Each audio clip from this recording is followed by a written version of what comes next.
fine. In the top right corner, we've got the red player, currently down 0-1 in this best of 5 show match for $50. It's EG.Suppy. And in the bottom left, his opponent victorious in the last match, Infinity7's iS.Axslav. Looks like we're gonna see Gate first again from iS.Axslav. Definitely a favorite for him. Yeah, and this map, oh, never mind, extractor trick. Okay, yeah, and on this map, it's pretty good incentive for Zerg to take that early third again. Of course, with a smaller ramp up and just its general proximity in regards to your other two bases and important choke areas, players are going to favor the macro game on this little sort of corner plateau in Entombed Valley.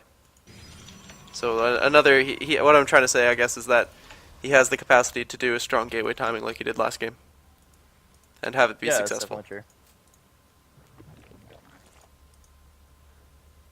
So Probe scouting the vertical position first. They are, of course, cross spawns. Pull down for Suppy.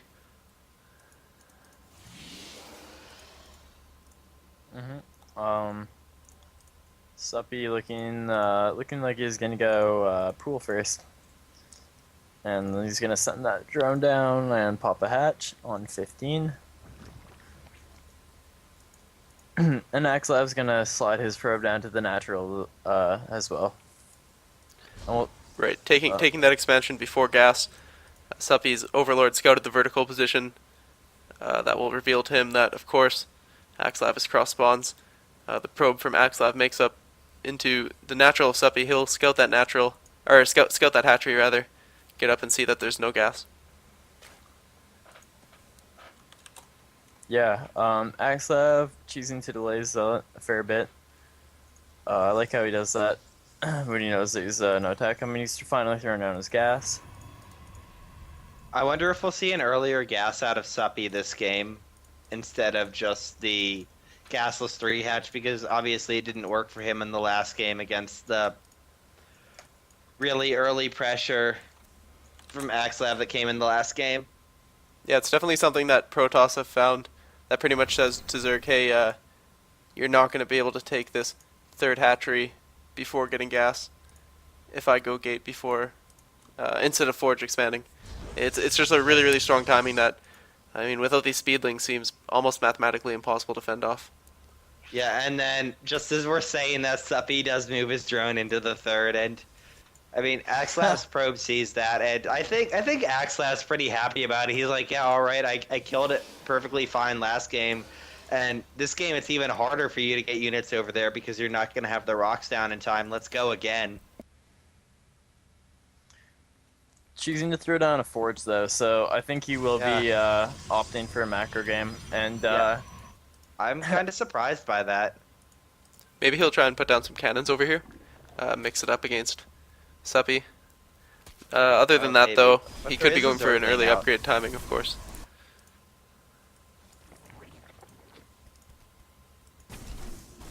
Working on the rocks here, he could just use a couple cannons to wall off defensively and take his third.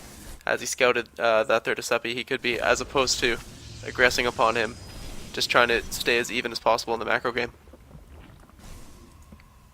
yeah, and it's definitely the right map to do that on. Still no gas down. Oh, there we go. Suppy just getting his guys into gas. Yeah, I mean, normally you'll take the double gas at around this time. Suppy actually took the double gas a bit earlier than you would against Forge FE, and he's getting the Roach Warren at 620. Normally the earliest you'd get it is 630 against Forge FE, and that's only if you see no gas is taken at the Protoss natural super early pressure, like a 6 or 7 gate. So he has learned a bit from the last game. He's respecting the possible pressure from iS.Axslav, although he did see the Forge, so he knows it's not going to be quite as early. And he does also have an Overlord in the main. And a second Forge in iS.Axslav's main. What do you think about that, Behemoth? You're the Protoss player. It's not something I have a lot of experience with, but I think for this map, taking the fast third while going double Forge is can be super, super strong. We'll see if he starts those double upgrades right away. It's a little weird that he got that up. Yeah, he hasn't even started an upgrade on his second forge. Maybe he like forgot or something that he like already had a forge up, and then it just seems so weird that he like waited to get his +1 until he had that second forge up when he already had one. Yeah, That is, Suppy got supply blocked when that Overlord died in the main of Axslav, and his Overlords are just popping now. That was almost 10 to 20 seconds there, where he had nothing capable of being in production. But his layer is finishing up now. I'm interested to see what his tech transition is going to be. Maybe he just didn't want the front forge to be scoutable, like the upgrade timings for the lings to see it spinning. I don't know, because he still hasn't started anything at it. But I'm not really sure another forge is worth it for that. Yeah. I mean, yeah, you might be right. Maybe it's some like crazy higher level meta game. Like, he knows that Zergs, if they don't see that starting, they think it's like a 7 gate or something. But I don't know. I mean, it's like it's. I'd imagine it'd be pretty hard to like really convince Suppy that he's going all in, considering he like got the forge up. So, and now Suppy's seeing. And then he's gonna see if he's gonna poke in to see that forge, he's gonna poke in to see here. Okay, he is starting armor. And he is starting armor a little before the attack is done, so it's not the timing of it wasn't quite wasted. Yeah. I mean, maybe something he saw caused him to warp in a few different units, so his build is not quite, the same where he would get it at the earliest possible time. One thing about Suppy's build that's interesting is that he's really low on queens. He's only got and that's reflected in the creep tumor activity. He's only got that one that's going down into the middle of the map, and I think he's only got 1 queen per base. Just an interesting choice by him. Whoa. Yeah. Looks like he's opting for this Infestor Ling style again. I think we've seen this like almost. I'm just thinking back to the third Space Whale Showdown where he played, and I think we saw this almost every game. It seems to be. Yeah, he likes to either skip roaches or switch out of them as early as possible. And while roaches aren't as good in the late game, they're pretty strong in the mid game, and most Zergs do like to have some in their army for a bit longer than Suppy. Although he did get the roach warren just to be safe, just in case he needed to make them. So, which I do really like. We're gonna be seeing some crazy jump to the late game. Like this is as macro as it gets. Both players just sitting back. We see Axslav getting up his Stargate and his Templar Archives at the same time, so he's gonna be rushing out his mothership. Fleet Beacon going down and right he now. is getting the Fleet Beacon. Yeah, and we see that fast hive also starting out for Suppy. So all the both going double upgrades, both on a bunch of bases, both getting all their tech out. We're gonna see some crazy late game army mashing in this battle. Yeah, and we see a Spore and a bunch of Spines going up at Suppy's 4, so they're both just going for the 3 versus 4 base super late game, and Suppy again going for Brood Lords. Yeah, Suppy has a bit of supply lead right now, but in terms of drones, he's almost got 100, 93 right now. Do you think there's going to be a time where you really want to overmake them? Do you think and there's then going make those spines? Yeah. So Axslav moving out, taking this fast forth, just keeping that economic train rolling. He has a few high Templar here and some gateway units, and that's going to be just perfect against the composition of Suppy. Yeah, Space Whales, imagine if you could turn your excess SCVs into bunkers when you make extra SCVs every game.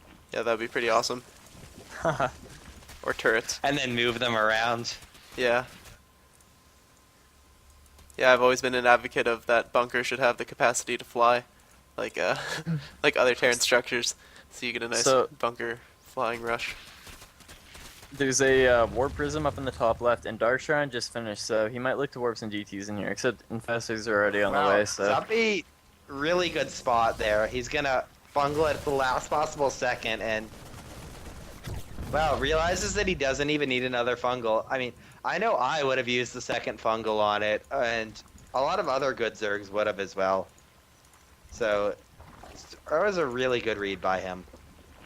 Haxlab moving out here into the middle. He saw the army of Suppy was pulled back, and it looks like he feels safe. I'm really interested to see how far he commits. He has an observer pushing up ahead of his army to see what he's running into, and that's really smart. But I think this is just to scare Suppy. I mean, he's got the mothership on the way, as well as like a whole bunch of upgrades, and I don't think he's looking to hit any sort of timing for the most part here. Nor could he with all these spines up. Yeah, this is the part of the game where it gets boring and both sides are just like, well, you can't attack into me because you're going to die to spines or you're going to die to a vortex. I think Suppy might be finding a way to attack into iS.Axslav. He's got a lot of lings swinging around the bottom of the map. But there are 6 cannons here. Yeah, iS.Axslav well prepared for that. Yeah. Oh, and the War Prism of iS.Axslav gets caught by these infestors again. Where was that at? Oh, yeah. Nice map awareness by Suppy. He's got a great Overlord spread. But iS.Axslav pushing up over to the 4th and 5th area. So, one thing that should excite people here is we're going to see carriers this game. There's air attacks getting upgraded for iS.Axslav, and he's throwing out a few Stargates in his main. Yeah. So, we are going to see carriers, and that's always exciting to see in competitive matches. Right, that's what iS.Axslav can use to top off his supply and max out here with. Be a great composition, but it looks like his army could get caught in the middle of the map by this Infestor Broodlord squad. Yeah, this is going to be troublesome for iS.Axslav if he's not able to escape. And if those infestors catch up, oh, he's so close to getting fungled, and part of the army does. And iS.Axlav's going to have to run up here and into the natural of this top left position and try to hold up there in a really weird spot here for iS.Axslav. Yeah, does he have the mothership out? Can he get a recall?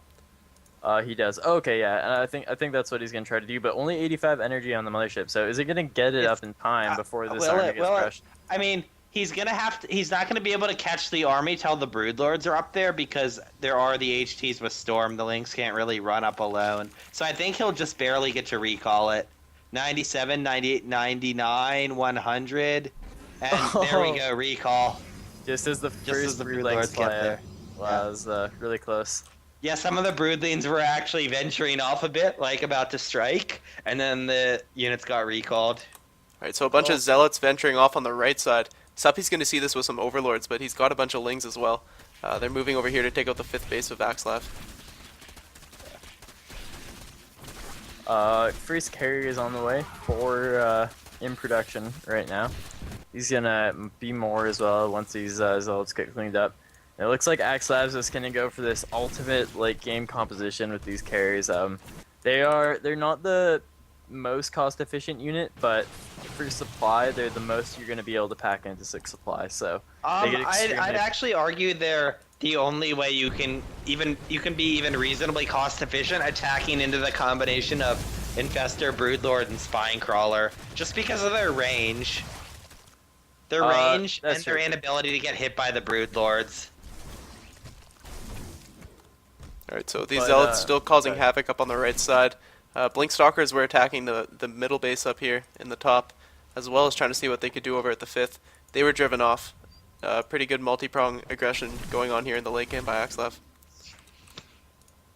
He's keeping his air army completely secret. I don't know if let's check Suppy's vision. Suppy has no idea whatsoever. So does he even have any corruptors out? He has a single corruptor.